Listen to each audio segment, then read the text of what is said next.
महाराष्ट्र में बौखलाए ओवैसी के छोटे भाई अकबरुद्दीन ओवैसी। अकबरुद्दीन ओवैसी ने कहा, हिंदुस्तान किसी की जागीर नहीं, हम किराएदार नहीं बल्कि मालिक हैं। अकबरुद्दीन ओवैसी का बड़ा बयान, कहा महाराष्ट्र का सबसे भ्रष्ट नेता अजीत पवार है। महाराष्ट्र की सियासत का सबसे करप्ट, सबसे बड़ा अल्लम गल्लम करके इधर का उधर का यहाँ का वहां का पूरा पैसा बटोर कर लूटने वाले लुटेरे का नाम अजीत पवार है। नीतीश कुमार पर भड़के अकबरुद्दीन ओवैसी, कहा हमारी बच्चियों के हिजाब खींचे जा रहे हैं। मेरे बच्ची का हिजाब खींच के, मेरे लव जिहाद के नाम पर मार के, मॉब लिंचिंग करके तुम मेरी इज्जतों को लूट कर जश्न मना रहे हो। सुन ले मोदी, जालिम सुन ले, चाहे तू कितना भी जुल्म कर ले, ऐ जालिम तू थक जाएगा लेकिन हिंदुस्तान का मुसलमान नहीं थकेगा। महाराष्ट्र में बीएमसी के चुनाव 15 जनवरी को होने हैं, लेकिन इससे पहले चुनावी प्रचार का सिलसिला बदस्तूर जारी है। इन सब के बीच वार पलटवार का सिलसिला भी देखने को मिल रहा है। आपको बता दें कि महाराष्ट्र के धुले शहर में एआईएमआईएम के विधायक अकबरुद्दीन ओवैसी ने जोरदार तरीके से बीजेपी पर हमला बोला। आपको बता दें कि असदुद्दीन ओवैसी के छोटे भाई अकबरुद्दीन ओवैसी ने अजीत पवार पर भी निशाना साधा और साथ ही नीतीश कुमार पर भी जोरदार तरीके से प्रहार किया। उन्होंने मुसलमानों से अपील करते हुए कहा कि हमें एक तरीके से संगठित होना है, वरना आने वाली नस्लें हमें माफ नहीं करेगी। हिंदुस्तान किसी की जागीर नहीं है और हम यहाँ पर किराएदार नहीं हैं बल्कि इस मुल्क के मालिक हैं। दरअसल आपको बता दें कि महाराष्ट्र के धुले शहर में एआईएमआईएम की एक चुनावी जनसभा का आयोजन किया गया। इस जनसभा को एआईएमआईएम के विधायक अकबरुद्दीन ओवैसी ने संबोधित किया। इस दौरान उन्होंने अजीत पवार और प्रधानमंत्री नरेंद्र मोदी पर जमकर निशाना साधा। अकबरुद्दीन ओवैसी ने बीजेपी पर हमला बोला। उन्होंने कहा कि नरेंद्र मोदी के प्रधानमंत्री बनने के बाद से क्या हो रहा है। अच्छा हुआ चौकीदार सरहदों पर नहीं गया, वो दिल्ली में बैठा है। हमारे बस्तियों पर बुलडोजर चलाया जा रहा है, हमारी बच्चियों के हिजाबों को खींचा जा रहा है। सुन ले मोदी, तू कितना भी जुल्म कर ले तो थक जाएगा लेकिन हिंदुस्तान का मुसलमान नहीं थकेगा। सुनिए क्या कुछ नीतीश कुमार और प्रधानमंत्री मोदी पर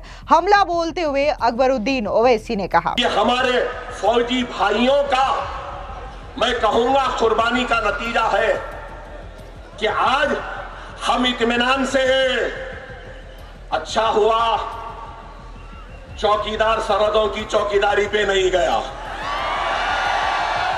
अगर ये चौकीदार चला जाता तो नहीं मालूम और क्या होता। अच्छा है चौकीदार तू दिल्ली में ही रहे, अच्छा है चौकीदार गले में वो सीटी डाल ले, विर विर फिरा लेते। फिर क्या हिंदुस्तान को ऐसे चौकीदार की जरूरत है या हमारे सेना जैसे बहादुर लोगों की जरूरत है? बताओ। अरे ये लोग हर महाज पे नाकाम, और जब नाकाम होते ना तो बस हिंदू मुसलमान, हिंदू मुसलमान, हिंदू मुसलमान। ऐ नरेंद्र मोदी, ऐ मोदी भक्तों, ऐ गौ रक्षकों, सुन लो, सुन लो। तुम मुझ पर जुल्म कर रहे हैं ना, मेरे बस्तियों पे बुलडोजर चला के, मेरी अज़ा को रुका के, मेरे बच्ची का हिजाब खींच के, मेरे लव जिहाद के नाम पर मार के, मॉब लिंचिंग करके तुम मेरी इज्जतों को लूट कर जश्न मना रहे हो। सुन ले मोदी, ऐ जालिम सुन ले, चाहे तू कितना भी जुल्म कर ले, ऐ जालिम तू थक जाएगा लेकिन हिंदुस्तान का मुसलमान नहीं थकेगा। इसके अलावा अकबरुद्दीन ओवैसी ने कहा कि हमारा संविधान वो ताकत है जो एक गरीब नागरिक को भी अंबानी और अदानी के बराबर खड़ा करता है। वोट सिर्फ एक पर्ची नहीं बल्कि आपकी इज्जत, आपके हक और आपकी बस्तियों की खुशहाली की गारंटी है। उन्होंने जोर देकर के कहा कि हिंदुस्तान किसी की जागीर नहीं है, यह मुल्क जितना दूसरों का है उतना ही यहाँ के मुसलमानों का भी है। बीजेपी पर निशाना साधते हुए अकबरुद्दीन ओवैसी ने कहा कि हम हमेशा मोहब्बत की बात करते हैं लेकिन हमें नफरत मिली। हम मोहब्बत का पैगाम लेकर के आए हैं, हमारी मोहब्बत को कमजोरी नहीं माना जाए। उन्होंने आगे कहा कि हम ये तय करेंगे कि हमें कब लड़ना है और किससे लड़ना है। लोकतंत्र में सबसे बड़ी लड़ाई ये होती है कि अपने लोगों का चुनाव में जीतना। इसके बाद उन्होंने कहा कि हम इस मुल्क के किराएदार नहीं बल्कि मालिक हैं। अकबरुद्दीन ओवैसी ने भावुक अपील करते हुए मुसलमानों से कहा कि नफरत का जवाब नफरत से नहीं बल्कि मोहब्बत और एकजुटता से दिया जाना चाहिए। उन्होंने कहा कि मुसलमानों को जोश के साथ होश की भी आवश्यकता है। यदि हम संगठित नहीं हुए तो आने वाली नस्लें हमें कभी माफ नहीं करेगी। आपको बता दें कि महाराष्ट्र की वर्तमान राजनीति पर टिप्पणी करते हुए अकबरुद्दीन ओवैसी ने उप मुख्यमंत्री अजीत पवार को आड़े हाथों लिया और कहा कि अजीत पवार महाराष्ट्र की सियासत के सबसे भ्रष्टाचारी नेता हैं। सुनिए क्या कुछ अजीत पवार पर अकबरुद्दीन ओवैसी ने कहा। पार्टी है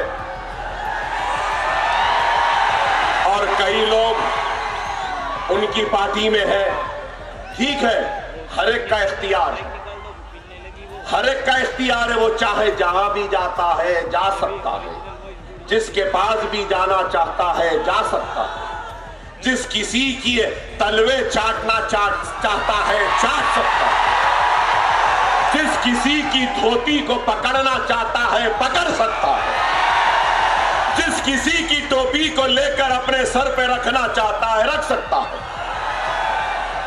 मैं कुछ नहीं कहूंगा, वो हर एक का अपना इख्तियार। मगर महाराष्ट्र की सियासत का सबसे करप्ट, सबसे बड़ा अल्लम गल्लम करके इधर का उधर का यहाँ का वहां का पूरा पैसा बटोर कर लूटने वाले लुटेरे का नाम अजीत पवार है। आपको बता दें कि जिस तरीके से अकबरुद्दीन ओवैसी ने यह भाषण दिया, ठीक उसी तरीके का भाषण जो है उनके बड़े भाई असदुद्दीन ओवैसी की ओर से भी लगातार दिया जा रहा है। AIMIM के ये दोनों विधायक महाराष्ट्र में कई जगहों पर जनसभाओं को संबोधित कर रहे हैं और इसी के साथ साथ महायुति भी पूरे जोर शोर के साथ चुनावी मैदान में उतरी हुई है। BMC को अपने हाथ में लेने के लिए महायुति जो है वो इस वक्त चुनावी मैदान में है। 15 जनवरी को BMC के लिए वोटिंग होनी है और इसी को लेकर के तमाम जो राजनीतिक दल है चुनावी अखाड़े में उतरे हुए हैं और एक दूसरे के खिलाफ वार पलटवार करते हुए दिखाई दे रहे हैं। इस बीच बीजेपी के नेता के अन्नामलाई ने भी मुंबई में BMC चुनावों को लेकर के प्रचार किया। उन्होंने यह भविष्यवाणी की है कि महाराष्ट्र में ट्रिपल इंजन की सरकार बनेगी। सुनिए क्या कुछ बीजेपी के नेता के अन्नामलाई ने कहा। Very clear, people want a triple engine government. If you look at Chennai, it is DMK at the top, BJP. Bangalore, Congress, BJP. Hyderabad, Congress, BJP.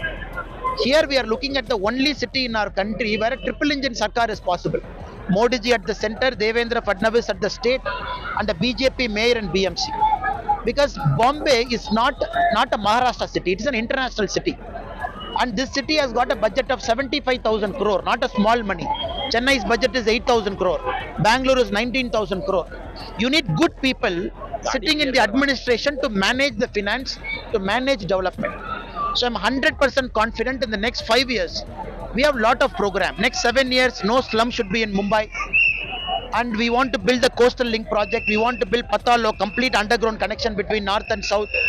For everything to happen, a triple engine sarkar is important for Mumbai, in which our Tejinder Bhai will be a part of it with the blessings of our people. Our Marathi brothers and sisters will decide who will be the mayor of Mumbai. All the brothers and sisters who are voting here are also Marathi brothers and sisters only.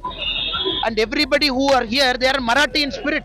They are Marathi in spirit. Everybody who is a Mumbaikar has got the spirit of Marathi. They all want Mumbai to go forward. So I am confident our party, our senior leaders, they are there, they will decide. It will be a grounded local person who will take Mumbai forward. That is for our party to decide. Right now, it is important people should have leaders in the local constituency who can serve them. That is why Ward number 47 needs Tejubai here. तो वहीं दूसरी ओर बात अगर हम उद्धव गुट की करें तो उद्धव ठाकरे और राज ठाकरे कई दशकों के बाद एक साथ राजनीतिक मंच को साझा कर रहे हैं। दोनों ने गठबंधन कर लिया है और मनसे और उद्धव ठाकरे की शिवसेना यूबीटी एक साथ बीएमसी के चुनावी मुकाबले को लड़ने के लिए मैदान में उतरी है। हालांकि इसका कोई जो फर्क है वो फिलहाल के लिए तो दिखाई नहीं दे रहा है, लेकिन जो चुनाव है वो 15 जनवरी को होंगे और इसके जो नतीजे हैं वो 16 जनवरी यानी कि ठीक एक दिन के बाद घोषित कर दिए जाएंगे। देखना दिलचस्प होगा कि बीएमसी की सत्ता पर कौन बाजी मारता है। फिलहाल इस पूरी खबर पर आपकी क्या राय है, कमेंट सेक्शन में जरूर बताएं। धन्यवाद।